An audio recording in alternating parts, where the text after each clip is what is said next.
Mike DeCourcy from the Sporting News is with us every week here on C2C, and it's always great to have him with us. Mike, good to see you as always, my man. A lot to do today. Why don't we start with Hurley and UConn and the Lakers and that whole drama that played out fairly quickly. I mean, this was something that from Thursday went to he's very interested. The Lakers want him to be the coach. He's going to fly out there and meet with them to then over really a 48-hour span, 72-hour span.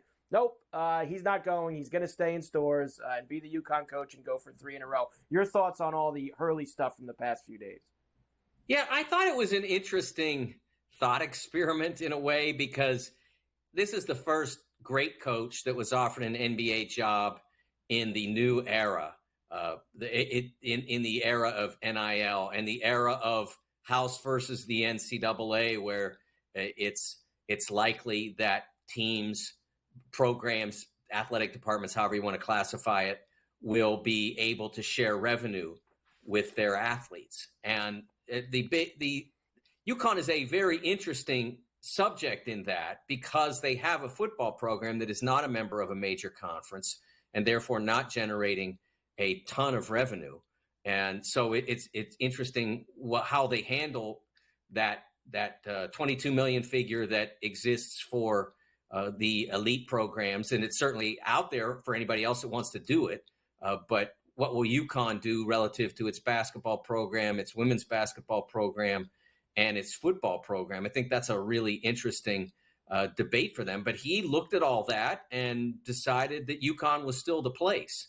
And he'll make less money at UConn, even if he gets the massive raise that's been suggested.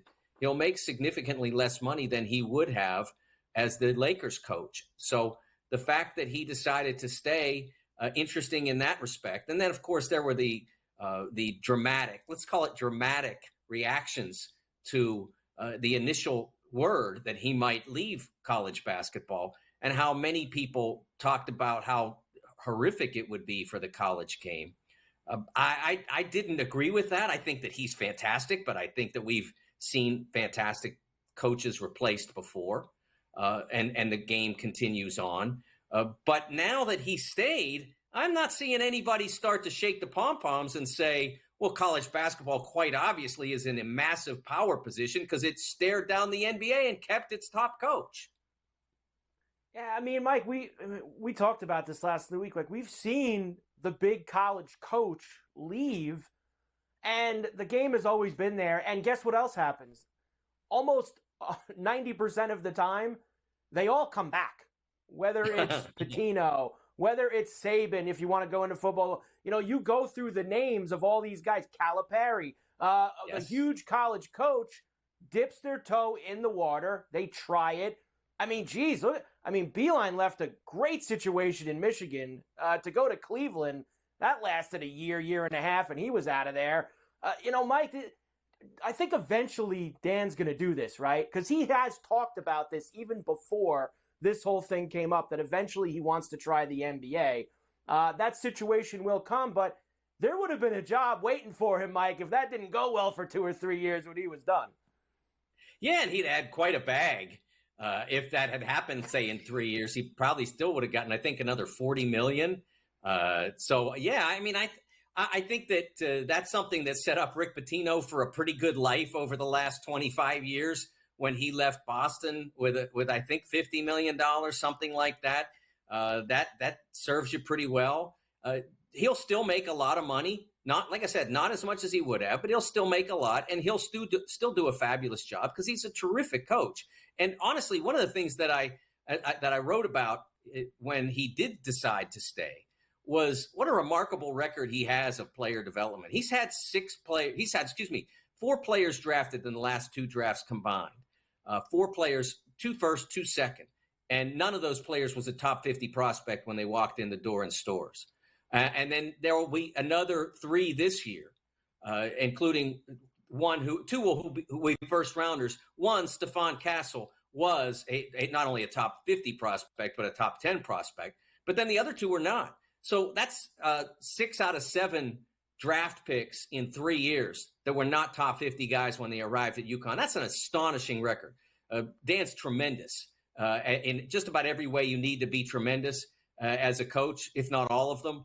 He's tremendous. So he'll have the opportunity to continue rolling with UConn. I like the idea that they talked about chasing a third in a row, because no one's done that except for Wooden. That would be quite an achievement, but it'll be harder this time. He doesn't have two obvious first rounders, one in his program, one on its way. This time he's going to have to be, perhaps even build more with guys who are not as high profile. No doubt, but still one of the best in the business going back. I'm sure the rest of the Big East was thrilled when they got that news yesterday that Dan was going to stick around. Another week, Mike, another Caitlin Clark story for us. Last week we spent a lot of time on Caitlin, and we have to again now because the big news now is she was left off the Team USA women's roster that's going to be going over to Paris to play for a gold medal. Mike, should she have been on the team? This is a perfectly justifiable decision if you want to justify it. There are a lot of ways you can. I mean, she's not one of the 12 best players in the WNBA yet.